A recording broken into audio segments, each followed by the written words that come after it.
উজানের ঢলে পানি বেড়েছে সুরমা নদীতে। এতে প্লাবিত হয়েছে সিলেট শহরের বেশ কয়েকটি এলাকা। নগরের Jamtala fire service office, Topkhana সহ নিম্নাঞ্চলে পানি প্রবেশ করেছে। বাড়িঘরে পানি ওঠায় দুর্ভোগে পড়েছেন বাসিন্দারা। এছাড়া 5 উপজেলায় কিছুটা কমেছে পানি, তবে ভোগান্তি কমেনি। ডুবে আছে বেশিরভাগ বসতভিটা। এদিকে বৃষ্টি ও পাহাড়ি ঢলে সুনামগঞ্জে বেড়েছে নদীর পানি, তবে এখনও বিপদসীমা অতিক্রম করেনি। উত্তরাঞ্চলে তিস্তার পানিও বেড়েছে কিছুটা।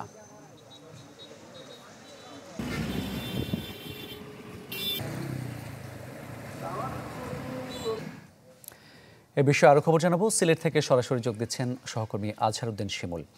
শিমুল, এই হঠাৎ বন্যায় কতটা দুর্ভোগে পড়েছেন মানুষ এবং সিটি কর্পোরেশন বিষয়টি সমাধানে কেমন উদ্যোগ নিয়েছে?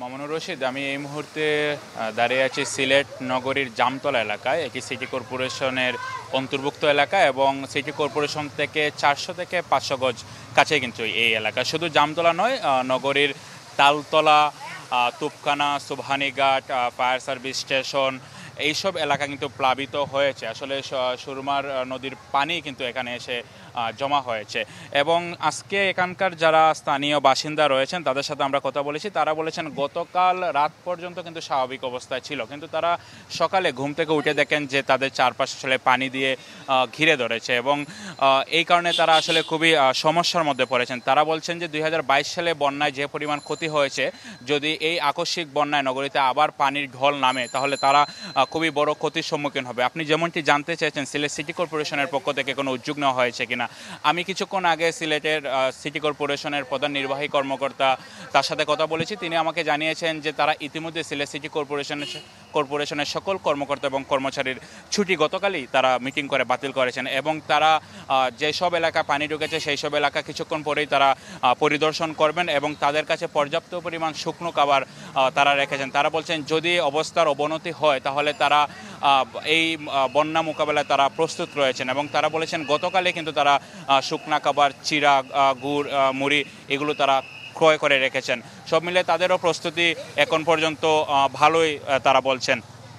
এবং আপনাকে জানিয়ে রাখি, এই শহর ছাড়াও কিন্তু সিলেটের যে আরও 5টি উপজেলা নিম্নাঞ্চল প্লাবিত হয়েছে সেই সব এলাকায় কিছু এলাকায় উন্নতির আভাস দেখা যাচ্ছে, তবে পানি ছাড়তে বেশ কিছু সময় লাগবে বলে আমরা যতটুকু জানতে পেরেছি। এবং ইতিমধ্যে কিন্তু আপনারা জানেন যে সিলেটের যেসব এলাকা প্লাবিত হয়েছে সেই সব এলাকা, যেসব পর্যটন এলাকা রয়েছে সেই সব এলাকা কিন্তু ইতিমধ্যে ভ্রমণ যারা করেন তাদের দর্শনার্থীদের জন্য ভ্রমণ স্থগিত করা হয়েছে। সব মিলিয়ে আসলে এই ছিল আমার কাছ থেকে সবশেষ বন্যা পরিস্থিতির সিলেট নগরী থেকে।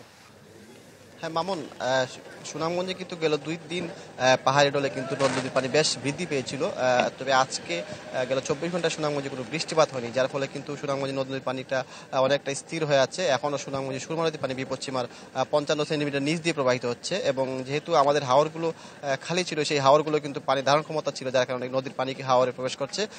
পানি নির্ভর কর্মকর্তা জানিয়েছেন যে যেহেতু চেরাপুঞ্জিতে গেল 24 ঘন্টায় 193 মিলিমিটার বৃষ্টিপাত হয়েছে, এটি একটি স্বাভাবিক বৃষ্টিপাত, যার ফলে কিন্তু নদ নদীর পানি ওইভাবে বাড়ছে না। এখনও বেশ কিছু নদ নদীর পানি কিন্তু বিপদসীমার নিচে আছে এবং হাওরে যেহেতু পানি ধারণ ক্ষমতা রয়েছে, সেই ক্ষেত্রে তারা বলতে পারেন যে আর 2 থেকে 3 দিন যদি পানি বৃদ্ধি অব্যাহত থাকে তাহলে স্বল্প মেয়াদে একটি বন্যার শঙ্কা তারা করেছেন।